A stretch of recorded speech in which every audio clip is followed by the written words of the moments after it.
Welcome to the Unitarian Church of Los Alamos. Whoever you are, wherever you are in your life's journey, you are welcome here.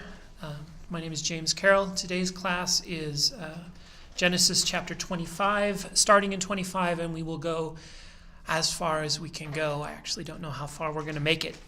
And the story will be the story of Jacob and Esau, which we, to some extent, began last time. I want to remind everyone that there is a class webpage. Links to all the recordings of the lectures are here. There are also resources, extra reading, links to the reading, links to the slides, that sort of thing. And I hope that will be a useful reference for you. Unfortunately, the web URL is sites.google.com/biblical scholarship and literacy. And then I think /view or something like that. This is the sublink to the syllabus on here. The YouTube channel is also here. And from the YouTube channel, there are also links back to from the individual lectures to the course webpage to help you find it. So last time, we had a general topic where we talked about biblical sufficiency and inerrancy, where we talked about the Protestant background for that, what it was about the Protestant Reformation that led to a more fundamentalist view of the Scriptures, and how that was not the early interpretation of the text. And then we talked about the life of Isaac. So today, let's do Jacob and Esau. And their story is a story of wrestling, sibling rivalry, to match Cain and Abel's, that then it ends in reconciliation. So the story is a story of a wrestle and an embrace. You'll notice those two terms throughout the text. A wrestle is something that you do where you take your arms and you physically grab someone and you wrestle with them. An embrace is also something you do where you take your arms and you pull them towards you. And the two words in Hebrew also sound alike. So there's a wordplay between the two going on that represents the struggle between these two siblings and then their reconciliation. So their reconciliation is represented by this idea of a wrestle and an embrace. If you remember the story of Isaac, I said there wasn't very much about him. We have a lot about Abraham, just a little about Isaac, and then a lot about Jacob and then Joseph. And one of the Abraham stories was an Isaac story. Two of them, actually, were repeats. And so the other issue is that as we go through these stories, there are themes we're going to represent. So my point is Isaac is a bridge to get us between Abraham and the Jacob story, which is what we're telling today. Today is the story that Isaac was mostly there to get us to. And as we go through the stories, there are themes that will repeat. The barren woman will conceive. This is important theologically because El was, as we talked about last time, a fertility god, and this represents, his power to grant fertility to these barren women. But it's also a political statement because Israel saw themselves in the plight of the barren woman. Israel was a weaker nation surrounded by stronger nations, and through the help of God, the weaker, this barren, would conceive, and this weaker nation would survive despite, being surrounded by Assyria, Babylon, Egypt, etc. We'll also see stories of favoritism, where one parent will prefer a certain child over another, or prefer one wife over another. And when this happens, usually the unpreferred child or wife, etc., is then blessed by God. So you'll see this idea that God blesses those who are weak, unfavored, or otherwise underprivileged. We also see the same idea in the inheritance of the younger son. The younger son will inherit instead of the older son. That's told in these stories because it's a rare kind of strange occurrence, so that's worth telling. That's one reason that shows up. But the other reason it shows up is, again, this idea of the lesser being blessed. We also have these themes of deception, where people will deceive each other to get what they want, or will get what they want by trickery. These have caused consternation on the part of commentators because they see the patriarchs often as these models of how we should behave. And so when the patriarchs don't behave in an honorable manner, we wonder what that exactly means. I think these should be compared to the trickster myths we see throughout the world in the ancient Near East. They show up in American myths, Native American myths as well. They're everywhere. And they're these stories of these people who succeed because of their wits, because of their guile, But then they are often punished for their guile because the things they're doing are not always perfect and honorable. And so in that sense, we will see a theme of deception, but we'll also see a theme of what goes around comes around. The people who deceive are then deceived, etc., and they in many ways pay for what they've done, with the same thing being done to them. And then we see changes of heart also played out in the story, and that gives us our themes of estrangement and reconciliation. So let's look at the life of Jacob and Esau. It has a pattern to it. The story starts out with their birth and their conflict. The conflict becomes so bad that Jacob flees from Esau, who is intent on killing him, repeating the Cain and Abel story. He's going to kill his brother. And so Jacob runs away, and in his flight, he has a vision of God. We call this is the Jacob's ladder story. It's a famous story, so we'll tell that story.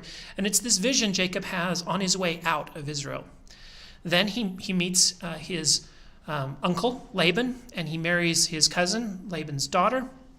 And he serves Laban for 7 years for one daughter, 7 years for the other daughter, and then another 6 years for the cattle, etc., that he will then take with him. And he will then return a rich man from his encounter with Laban. And he will then wrestle with an angel on his way back and receive a blessing. So we have these divine encounters, one Jacob's ladder on the way out, one the wrestle on the way back. And then he will meet Esau, and they will be reconciled and embrace. So again, we see these themes of wrestling and embracing, both, and then the visionary experience on the way out and on the way back. So let's start with Genesis chapter 25, the birth of Jacob and Esau. And I will be reading from this translation by Spicer. I've used it before, so some of you've seen this before. And this is his translation of Genesis with his commentary from the Anchor Bible commentary, or a series of commentaries. So I'm starting in chapter 25, verse 21. It says, Isaac pled with Yahweh on behalf of his wife, since she was barren. So here again we have the repeat of the story of the barren woman. And Yahweh responded to his plea, and his wife Rebekah conceived. But the children clashed inside her so much that she exclaimed, If this is how it is to be, why do I go on living?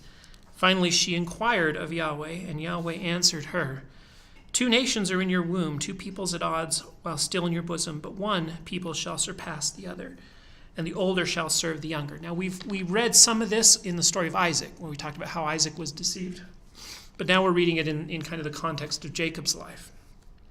When it was time for her to be delivered, there were twins in her womb, and the first one emerged reddish, like a hairy mantle all over, so they named him Esau. Now there are 2 word puns going on here, one for hairy and one for reddish, and both of those words pun off of different terms for the nation of Edom. And so the Edomites and the Israelites were 2 nations who lived next door to each other, and they were related to each other. They were cousins, but they were also competitors and often allies and often at odds, both, depending on who they were dealing with. They would be sometimes allies against some foreign power, and then they would be at odds with each other, fighting over land, water, etc. And so this is the mythical story of Esau, who is the ancestor of the Edomites. And so there's this pun on Seir, the place where they lived, and one having to do with being hairy and one having to do with being red. And just those 2 terms sound similar to the Edomite reference. So Esau, the ancestor, the mythical ancestor of the Edomites, is hairy and red all over. Now there's one other pun that's going on here. The hairy reference is a reference to the Epic of Gilgamesh. So give me 1 second to see if I can find this. Yes, here we go. Jay is still able to depict Esau as a sort of Enkidu figure. Do you remember who Enkidu is? Gilgamesh's best friend. Yeah, so from the Epic of Gilgamesh, there's a wild man named Enkidu, and Gilgamesh is the supposedly the civilized one. The child emerges like a hairy mantle all over, which is almost the same as the shaggy with hair that was over his whole body, close quote, applied to Enkidu in Gilgamesh, Tablet 1, Column 2, where the phrase Shu'ur Sarat is cognate to the Hebrew Se'ar. And Esau, like Enkidu, is a man of the open spaces. The rest of the narrative sustains this image of uncouthness, which is highlighted by the drumbeat effect. I'll show you that in just a minute. We're getting ahead. So see, you'll notice that it says, the first emerged reddish, and they named him Esau. Next came his brother, his hand holding on to Esau's heel. So they're twins, and this is a miraculous birth sort of story.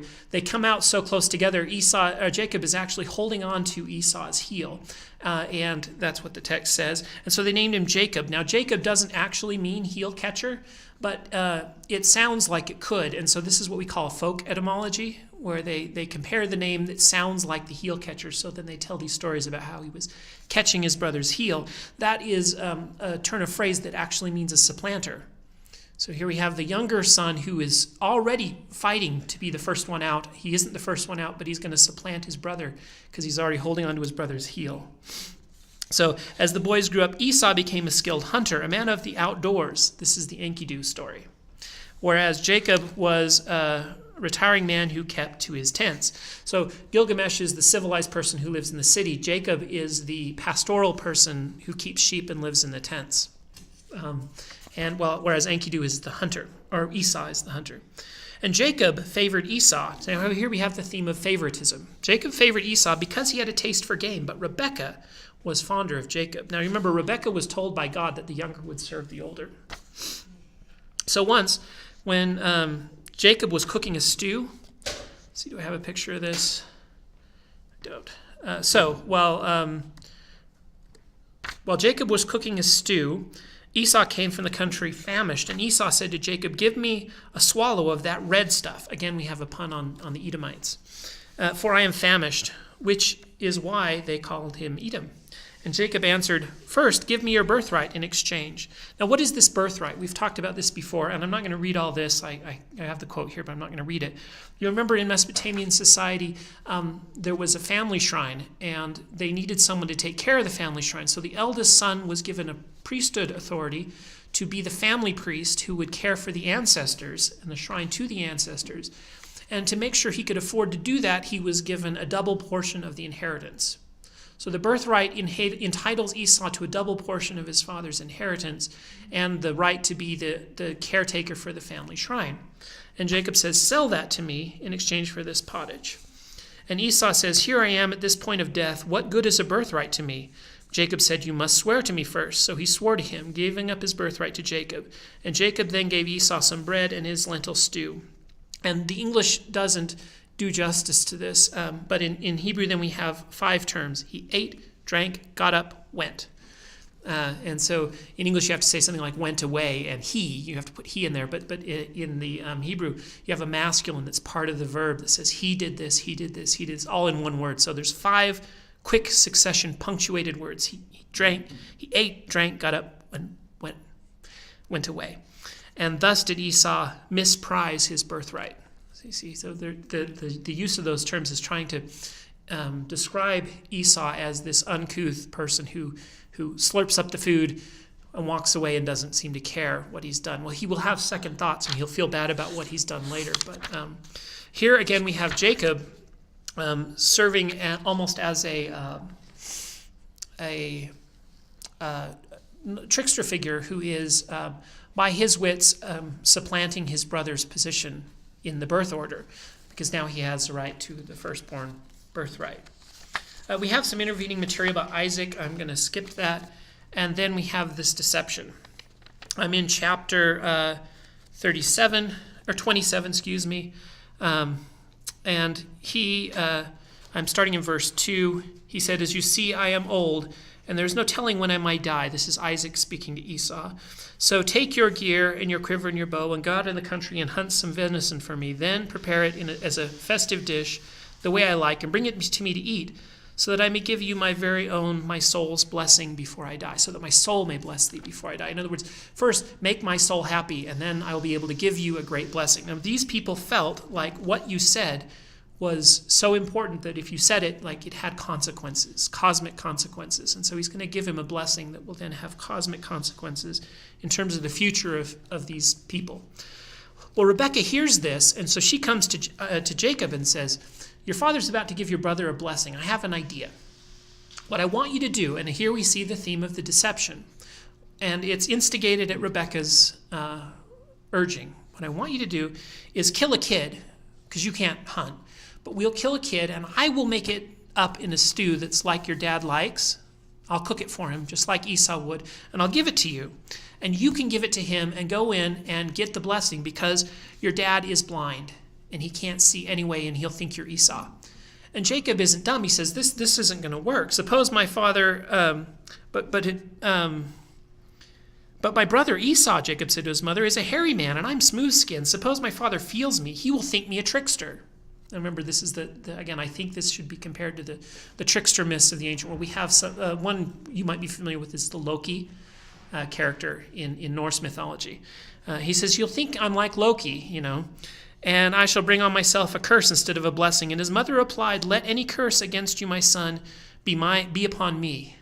Now, words have implications and force. She said this, and after this story, she will never see her son again. I mean, she vanishes from the story. We assume that means when he returns, she's dead, and this is her punishment seems to be the separation from the son she loves, and that's the curse that she says she will take upon herself. Just do as I say and go and fetch them.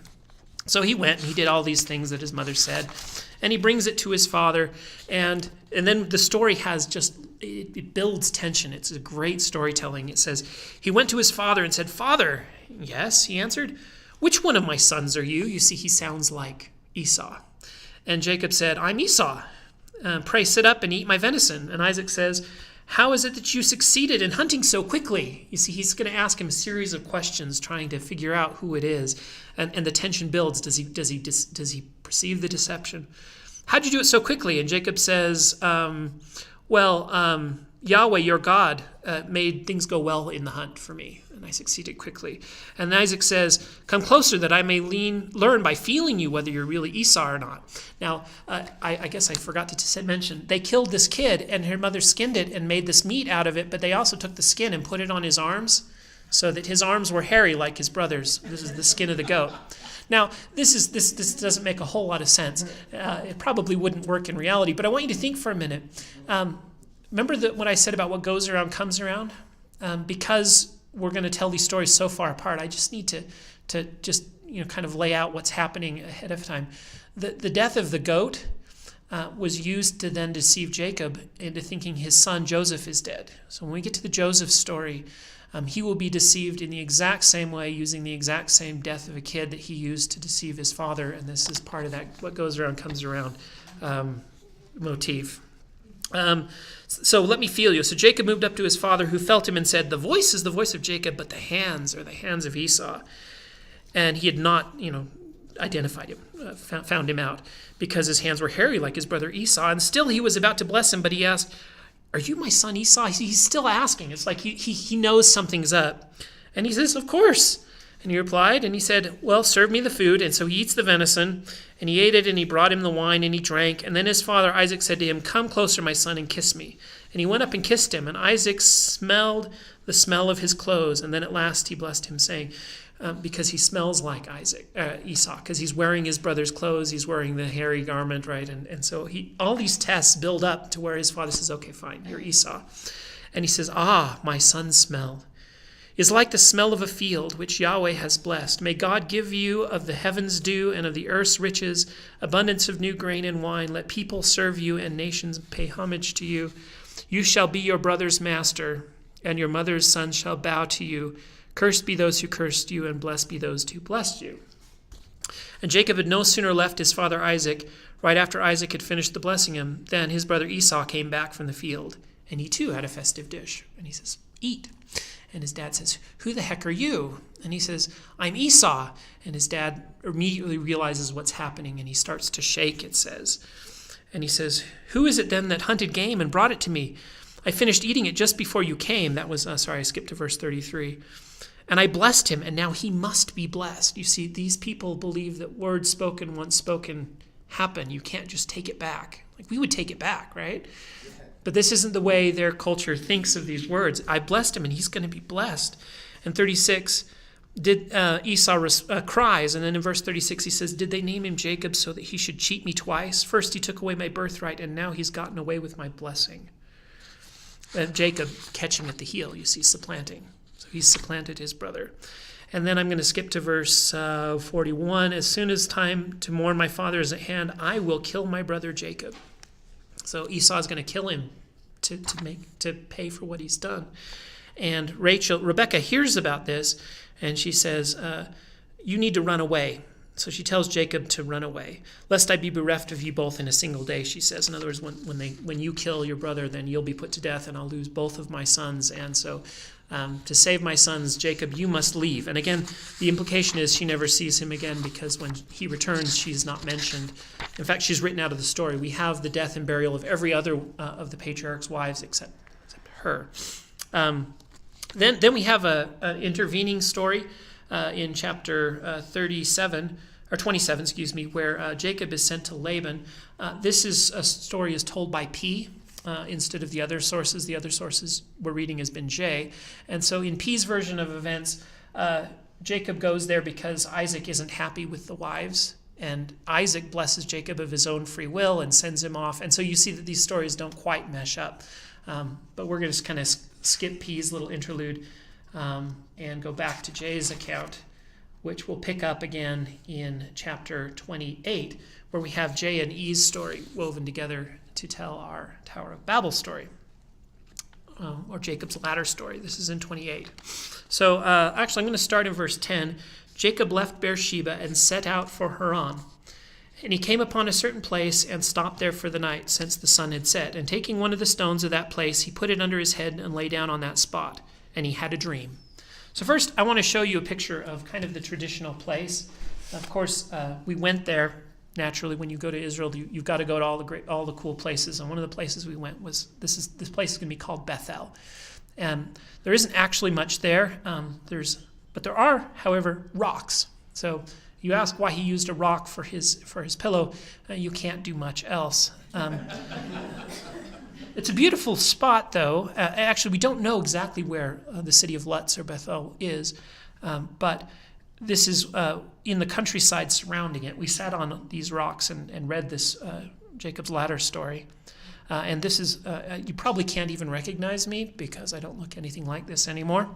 But that's me taking a nap with a rock set up for a pillow. So here we have Jacob using a rock for a pillow and spending the night at this place, which he will call Bethel, and he has a dream.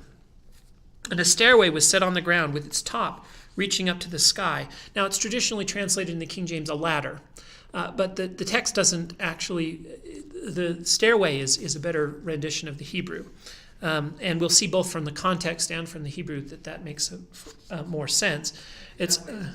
That way it's a ziggurat. It's unfortunate to get rid of the ladder, though, because the ladder is such an image. But the angels are ascending and descending upon it. You can't really have people going up and down in a constant stream on a ladder. You'll notice I've got on the right a tracing board from the Freemasons with a reference to Jacob's ladder on it. I've got some Christian cathedral architecture, and I've got a famous painting by William Blake of Jacob's ladder, where he sees it as a spiral stairway. He had a dream, and the stairway set on the ground, its top reaching to the sky, and the angels of God were going up and down on it in a constant stream sort of thing. And there was Yahweh standing beside him and saying, I, Yahweh, am the God of your forefather Abraham, the God of Isaac, and the ground on which you are resting I will give to you and to your offspring. Your offspring shall be as plentiful as the dust on the ground, and you shall spread out west, east, north, south, and the communities of the earth shall bless themselves by you and your offspring. Remember, I am with you, and I will protect you wherever you go and bring you back to this land, nor will I leave you until I have done what I have promised. And Jacob awoke from sleep and said, Truly, Yahweh abides in this site, but I was not aware. Shaken, he exclaimed, How awesome is this place! This is none other than the abode or house of God. So Beth-El, Beth means house, and El means God. Beth-El is the house of God. And this is the gateway to heaven. Babel-on, in Babylonian, means the gate of heaven. So again, one of the reasons we would compare this to a ziggurat is because the house of God, which is a reference to temple, and the gate of heaven, which is a direct reference to Babylon, where they built a ziggurat whose purpose was to have a temple at the top, a stairway reaching up to heaven whose top would reach the heavens, you see. This is also a reference to the Tower of Babel, You see all the connections. And when we talked about the Tower of Babel, I already told some of this, but this is the same sort of reference. So then early in the morning, Jacob took a stone that he had put under his head and set it up as a pillar, and he poured oil on its top. That is a consecration of a sacred spot. He's making a temple here, a house of God. And he named the site Bethel, whereas the former name of the town was Luz. So here's the idea of a ziggurat. It has a temple at the top and a stairway reaching up from the ground up into the heavens where God would then dwell at the temple, because the temple is the house of God. This is what that looked like, and this is what it looked like after Saddam Hussein restored the thing. And my favorite example of this sort of climb to heaven is from this site. It's a Buddhist shrine, actually, at Borobudur. It's built on a mountain, and it has successive rings with a stairway, 4 different stairways whose top reaches the central shrine. And when you start at the bottom, it's constructed such that the steepness changes halfway up. So when you start at the bottom of your climb up to the top, you can't see the top from the bottom. And this is the spiritual journey. When we start a spiritual journey, we don't see where we're going. We have to start out without knowing where we're going, but hope that there is something at the top. And we begin our climb, and each time we pass these gates, they're almost like a little mouth, like you're being eaten and reborn. And each time you go up a level, and then you circumambulate the shrine, meaning you go around the circle, and then you go up another level, and you go around the circle. And as you go around, there are these carvings on the wall that tell the life of the story of the life of the Buddha, and various other myths from Hindu theology. And so you learn the story as you ascend until you reach the top, where there are these stupas, each with different Buddhas in them, and then there's one central stupa in the middle that is empty. And the goal in Buddhist theology then is this emptiness that you approach at the pinnacle of your spiritual journey. But either way, what we have in both of these stories is this spiritual odyssey. Jacob's entire life is a spiritual odyssey, where he starts in conflict with his brother and with God. He leaves. He has this sacred marriage thing with which we'll cover, and then he returns, having these theological theophanies where he sees God on his way out and on his way in. And Jacob's ladder is the first of those. Jacob's ladder also inspired the song "Nearer My God to Thee." I don't know if you've ever heard this song. And my voice is horrible, or I wouldn't subject you to me singing it, even if my voice was working. But I hope, does everyone here know that song? Have you all heard it? Nearer my God to thee, nearer to thee, even though it be a cross that raiseth me, still all my song shall be near my God to thee, nearer my God to thee, nearer to thee. And that reference to the cross, of course, is a Christian reference, but the rest of the story is borrowed from Jacob's story. And I think the song portrays really well the emotional impact the story is supposed to have. His brother, really think about it, his brother's trying to kill him. He's run away from home, essentially, and he's laying on a stone in the middle of the wilderness with nothing. No tent, no, and the sky is his covering, and he's a wanderer. And so, though like the wanderer, the sun gone down, darkness be over me, my rest a stone. Yet in my dreams I'd be near my God to thee. See, that's Jacob's ladder. That's the ascent up to God through the ladder. There let the way appear, steps unto heaven, all that thou sendest me in mercy give, and angels to beckon me nearer my God to thee. Then with waking thoughts, bright with thy praise, out of my stony griefs, the house of God, Bethel, I'll raise. So by my woes to be nearer my God to thee. Or if on joyful wing cleaving the sky, sun, moon, and stars forgot, upward I fly, still all my song shall be nearer my God to thee. So this is the story of Bethel. And as he leaves, he's promised that God will be with him in all that he does. And he goes to the land where his father, do you remember the story of Isaac getting a bride? We told that last time. Abraham sent his servant to the land of where he had come from, and there he met his relative Lot, who had a sister, Rebekah, and the servant brings Rebekah back, and she marries Isaac. Well, now Jacob goes to the same place, and he gets there, and he finds a well. Now, do you remember the servant met Rebekah at the well? The best way to describe this is a Western. Imagine that you see a clock on a church tower, and it says high noon. And then the scene moves to 2 dusty boots standing in a roadway. And then it pans to the right, and there are 2 other dusty boots. And then the screen pans up, and you see a man with pistols on his hips. And it turns around, you see another man with pistols on his hips, and they're facing each other. And a tumbleweed blows across the roadway, and you know what's coming next. One of them is going to shoot the other at high noon. And of course, then all the shutters start being boarded up, and everyone runs away and hides while this shootout happens. Right? It's a trope. What we have here is a trope, and that's meeting your wife at a well. And it is repeated from Isaac's story, and Jacob is now going to repeat Isaac's story where the wife is met at the well, and it's going to repeat again in Moses' story. You remember Moses meets his wife at a well in Midian. And so this idea of meeting your wife at the well is a trope, much like the Western is a trope. So when the story turns to the well, you know what's going to happen before it happens, because this is a trope. And so Jacob resumes his journey. I'm in chapter 26 and verse 6. So start in verse 4. Jacob said to the people he meets at the well, "My friends, where are you from?" And they answered, "Haran." They give these little one-word answers, and Jacob gives these long soliloquies. Jacob's been traveling, and he's excited to talk to somebody, right? And these people are bored out of their mind, and so they just kind of, they're from Haran. He says, "Well, do you know Laban, the son of Nahor?" And they said, "Yep." "Is he well?" "Well."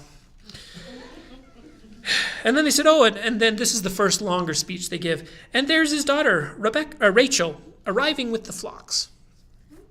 And while he was talking to them, Rachel arrived with her father's sheep, for she was a shepherdess. Now, here we go. Rachel's name means a ewe lamb. That's what her name means. And when she arrives with the flocks, this is really fun. In Hebrew, the word for come is ba'ah. So here's Rachel, whose name means sheep, ba'ahing with the ba'ah, the sheep, right?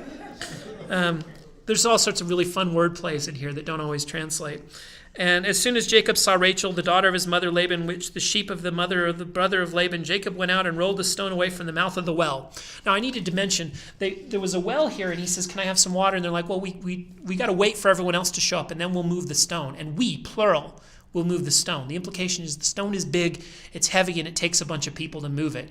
And you can imagine this macho kid with his hormones raging, right? He looks out, he sees Rachel, she's a pretty girl, and he moves the stone all by himself.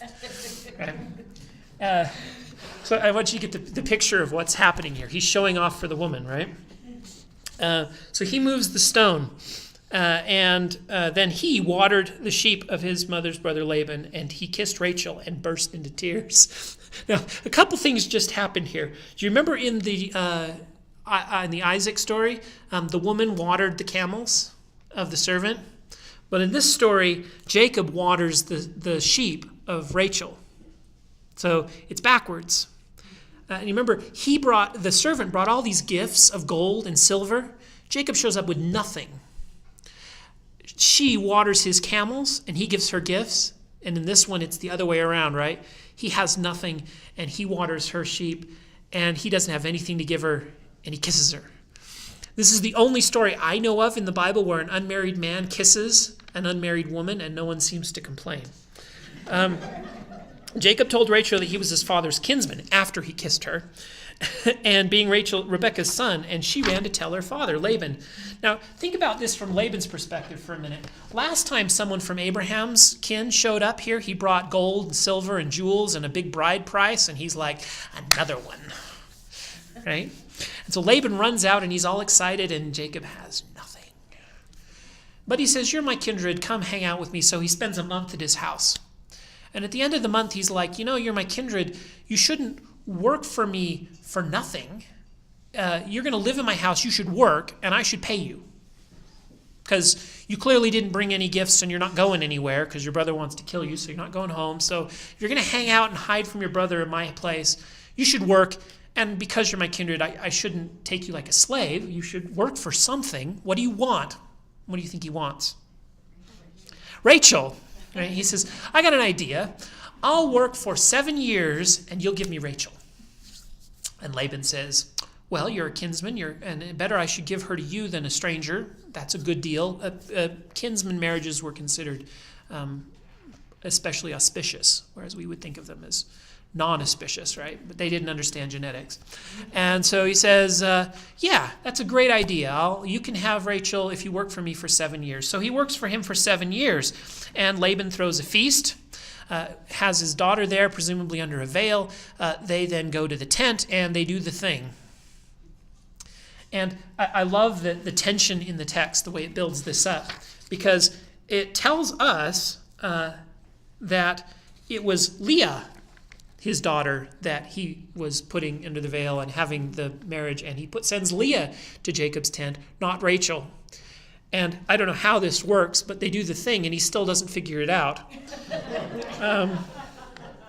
And then you're waiting for it to happen, and then it has this interjection. And Laban assigned his maidservant Zilpah as maid to his daughters. We don't care who Leah's maidservant is. They just had sex. Tell us what happens.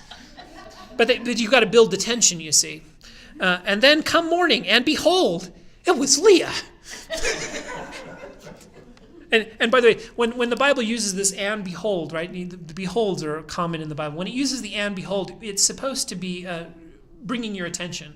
So think about it as a movie again, like a Western. And behold means I've panned the camera, right? So whenever you hear this and behold, imagine kind of the camera panning.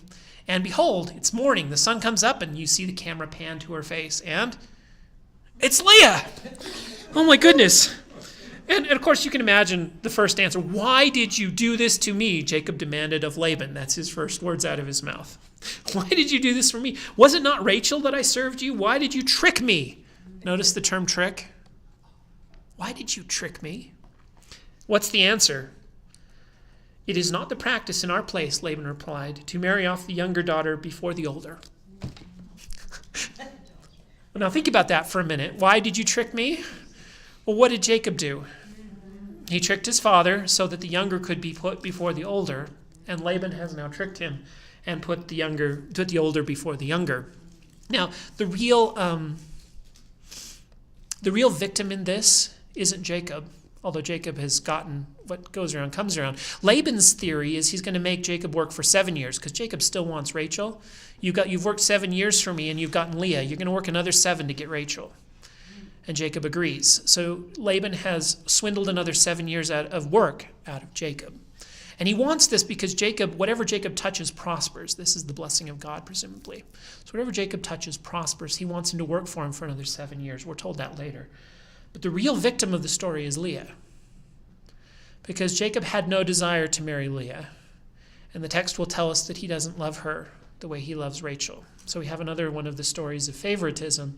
And it's because she was not the person he wanted to marry in the first place.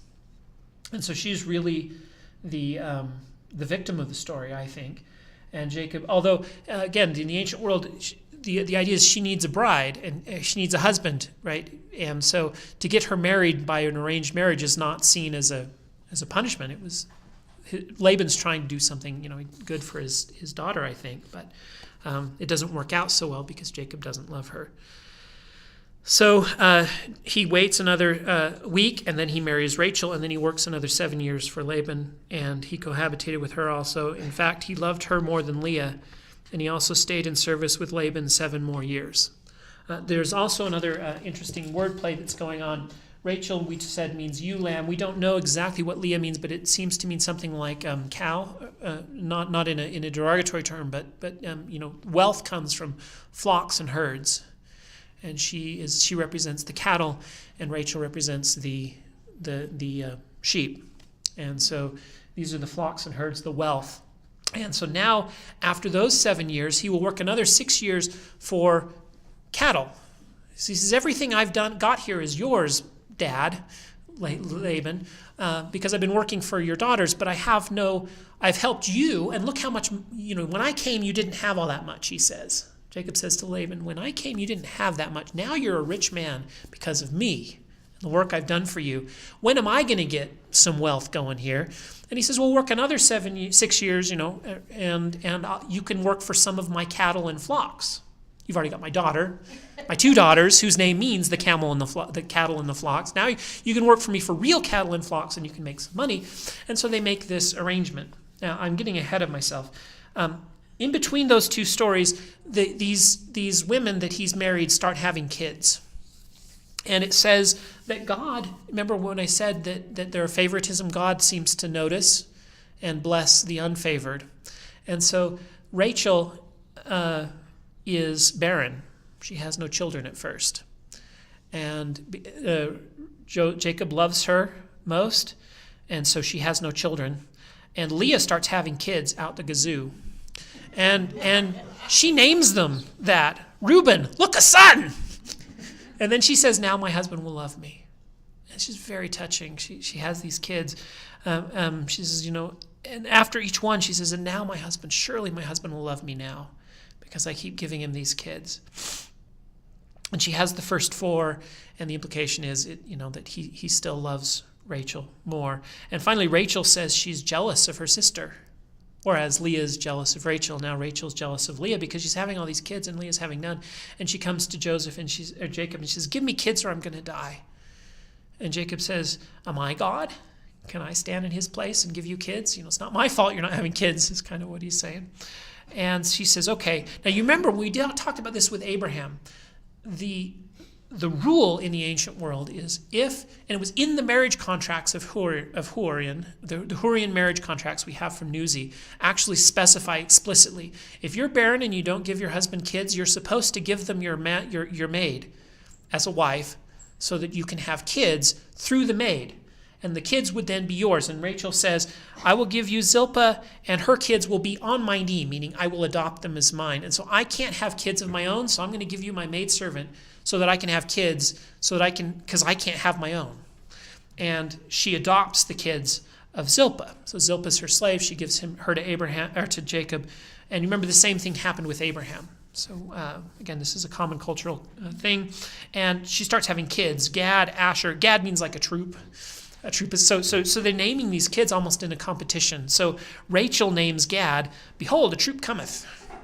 In other words, see, I'm having kids too, and I'm going to have a lot of these, she says. And then she has Asher. And then Leah starts having more. First of all, Leah gives, Leah's like, I can't have any more kids myself, but I've already had 4. But I can't let Rachel get away with this. So she gives her maidservant Bilhah to Jacob as a wife, so she can have more kids through Bilhah. Bilhah has Dan and Naphtali. And then Leah starts having more kids and has Zebulun and the only daughter mentioned, Diana.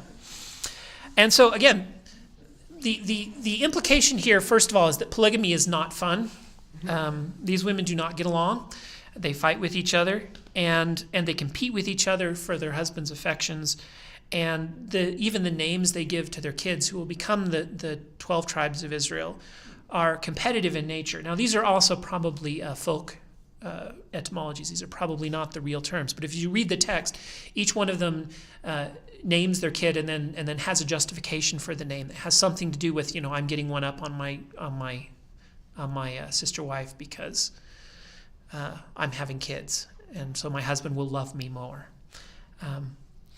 So Jacob probably has a great deal of family strife. We can imagine this isn't necessarily fun for him. So although the Bible tells these stories of polygamy, I think there is no implication intended in the text that this is desirable. Certain parts of it are probably quite fun, but not others. I suspect that this is not the best way to live domestically and enjoy your life. And so the next bit is that bit with working for cattle. And so he says, remember I told you a little bit about that. I sort of set the stage for that. I'll work for some of the sheep and some of the cattle. And Laban says, well, how will we decide, who gets what? And he says, well, I got an idea. I'll take the spotted ones, and you take the plain-coated ones. And they have this whole wrangling about the brown ones and the spotted ones. And it looks like Laban's got the better deal because he has the more common color. And so then there's this story that's just kind of bizarre where Jacob takes a strip of wood and carves stripes in it and puts it in the feeding trough. And when they come to drink, then the cattle and the goats copulate in front of these striped rods. And so they all have striped kids. And so Laban changes the deal. He's like, well, then I'll take the regular ones. And so then he swaps it out. And so whatever, he says he changes his wages 10 times. And every time he changes his wages, because he notices they're all striped, right? As soon as he changes his wages, then they all start coming out plain. And then he says, no, I'll take the striped ones again. Then they'll come out striped. Because God is blessing Jacob is presumably the idea here. Because Laban, again, is tricking him. And so what goes around comes around. And now it's coming around to Laban. So Jacob tricked his dad, got tricked by Laban. Now Laban tricked Jacob, so now Jacob is God is blessing Jacob, and all of the cattle end up being Jacob's, essentially. And so he gets at least the majority of the cattle. And Laban is not as happy with Jacob anymore, and he says Laban's children, his sons, are unhappy that Jacob is getting so much of the inheritance. Now remember, when Jacob showed up, Laban had nothing. That's what it says. And so Laban gets away from this deal with more than he started with, and so does Jacob. But he's getting so much of it that his children are not happy, and Laban himself is not happy. It says that his countenance was not towards Jacob as it was before. So Jacob decides to go home. And there is this really strange story where on the way home, he sneaks out, first of all. And on the way home, Rachel, steals her father's gods. And it turns out that that's one of these really bizarre stories that the biblical authors took, the commentators for a long time have tried to understand. And again, the documents from Newsy tell us something about it. In particularly complicated situations of inheritance, you would often give your idols to a person as collateral to prove that they were the inheritant, they owned the inheritance. And so Rachel has reason to believe her dad is going to try to take all this back and say it's all mine. And so she takes her father's gods. And there is this great story where Laban chases after Jacob and catches him with all these men with him. And he says, it's in my power to do you hurt. I can beat you. But he recognizes that if this goes to trial or something, if his gods are gone and Jacob has them, Jacob could produce them and say, my father-in-law gave these to me and now he's trying to take it back. See, but I have these gods. That proves all this stuff is mine. So he says, why did you steal my gods? And Jacob says, I didn't steal your gods. Whoever has them, you can search my entire camp. Whoever has them, you can kill them. And now we set up the tension. And the tension builds because he searches Leah's tent. And he doesn't find them. And the tension builds. He searches Zilpah's tent and he doesn't find them. And then he searches the kids' tent. And then he searches Rachel's tent. And we know where they are. Rachel has them. We have this great story where Rachel hides them under a camel, either a camel blanket or a camel saddle or something, and then she sits on it. And her dad searches the tent, and he comes to her and he says, Father, forgive me for not rising and standing, but it's the time of women for me. Presumably I've got the cramps and I'm not going to get up. Plus, I'm unclean and everything I sit on and stand on is unclean. So you wouldn't want to, touch these blankets and stuff. And he searches the tent and doesn't find his gods and he leaves. And he comes back and Jacob says, I told you I didn't take anything. But he knows the gods are gone. So he probably couldn't contest, you see, Jacob's taking all this property. Because if Jacob were to produce those idols, right, then he would have evidence that he was being swindled. And he says, okay, so he lets him go. And the presumption is in the text that he lets him go because his idols are missing and he doesn't know where they're at. But Jacob swears he didn't take them, and he didn't. Rachel did, and Jacob himself doesn't know. So there's this great story, complete with tension. It also implies, I think, that the author of the story doesn't know why Rachel took the idols. Like the author, Jay, doesn't even know because it's so far removed from the older context, which would have explained the action, which has to do with this inheritance law, etc., that we now know. So again, we know more about the story even than the person telling it, we think. We know why she took the idols, and the author of the story doesn't. In any event, Laban leaves, and Jacob heads home. So he's coming down from the north towards the south, and he's passing over this river called Jabbok, which is right here. And it says he comes to the ford of Jabbok. Now, if you go there today, this is the river, and it is nasty. It smells. There must be a factory upstream that is producing foam. There's this kind of white, nasty foam floating down. I don't know what it is, but it's really nasty. This is what it looks like. But presumably it was clean at one point, and this was a nice clean river. And then the text gets really strange. We're in Genesis 32. So I'm going to skip to 32. Let me find the right place here in my book. So Genesis chapter 32. So early in the morning, Laban kissed his daughter and his grandchildren and says goodbye. Now, Jacob, verse 10. Jacob prayed, O God of my father Abraham, God of my father Isaac, O Yahweh, who told me, go back to your native land and I will be with you. Now notice, you told me to go and you said you'd be with me.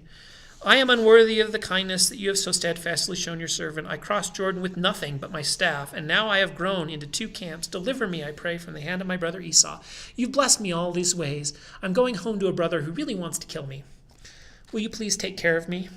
I fear he may come and strike us down, mothers, children alike.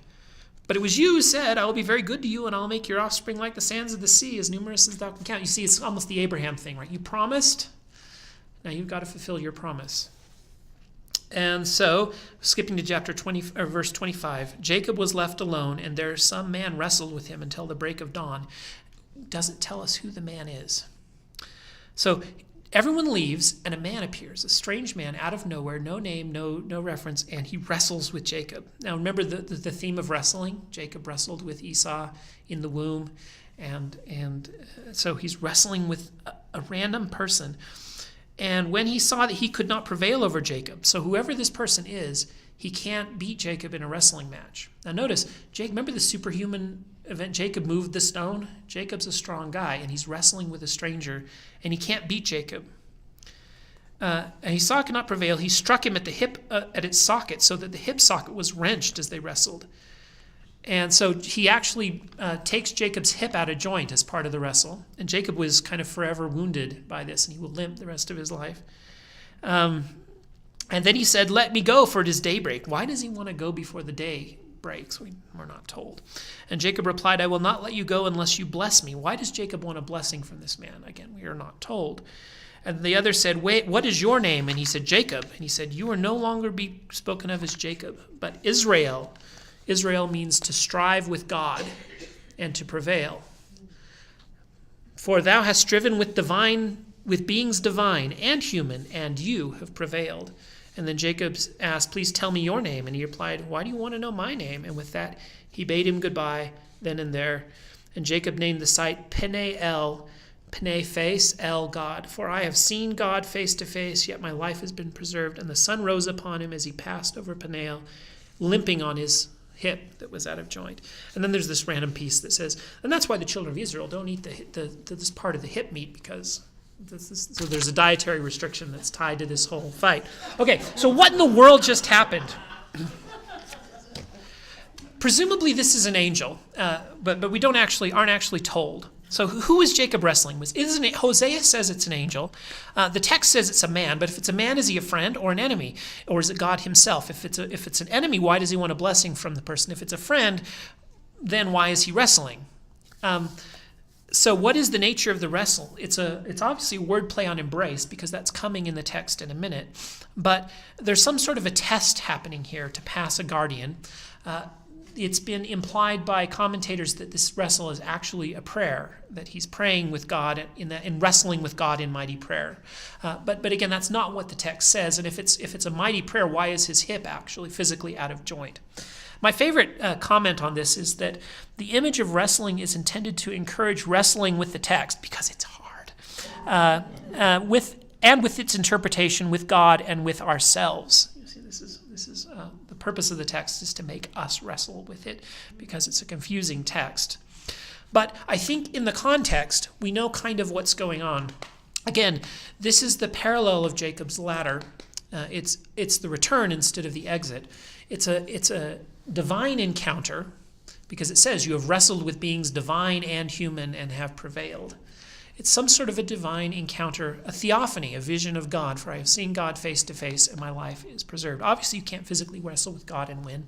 But Jacob is a hero, like Gilgamesh from the epics, and he is passing some sort of a divine guardian. You see, passing fords of rivers, or these are liminal spaces or transitional spaces. The river is a boundary, and he's passing the boundary into the promised land like a veil. And when you get to the veil, you wrestle with God through the veil, or you embrace God through the veil, and you are preserved. So this is a test that Jacob is passing to see a test primarily of his perseverance and strength, his physical, but also his mental strength. And when he passes it, Jacob is forever changed. You see, Jacob is no longer a person who will trick Laban, who will trick Esau. He's a person seeking reconciliation with his brother. He's a person who's prevailed with God, and his character shifts in this moment. And later on, his children will use trickery to punish people who rape his daughter. And he will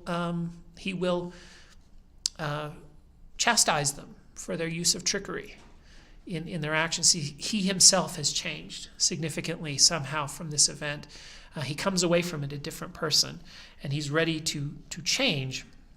And so at the end, he reaches Esau, and I'm going to read just briefly from chapter 33. Let me find it quickly.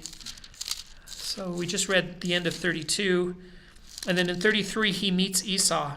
And Jacob said, I pray you, if you have found grace in my sight, receive the present at my hand, for therefore I have seen thy face, as though I had seen the face of God, and you were pleased with me.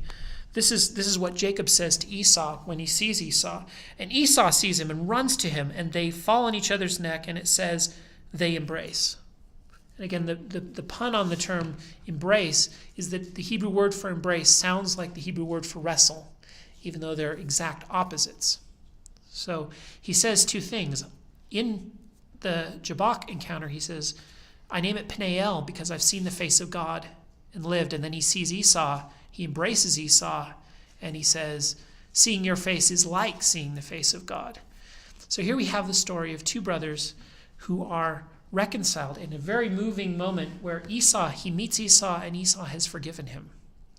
And instead of stealing from Esau, he gives Esau gifts, sending over myriad of cattle, all this stuff he got in Laban's house. He sends large chunks of it to Esau and gives them to him as gifts. And instead of taking from Esau, he gives to Esau.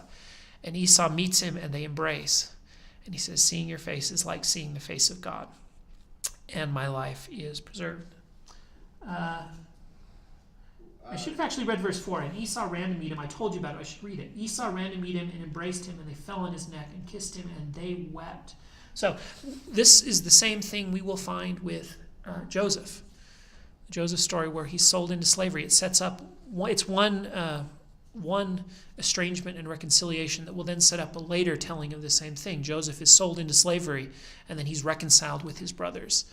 And they fall on each other's neck, and they weep, and they're brought back together. So, if I had time, and I don't, I really would love to tell this story from the Book of Mormon, not because the Book of Mormon is terribly relevant to the Bible, other than you can think of it as fan fiction written by Joseph Smith. But Joseph's fan fiction, he has a book called the Book of Enos.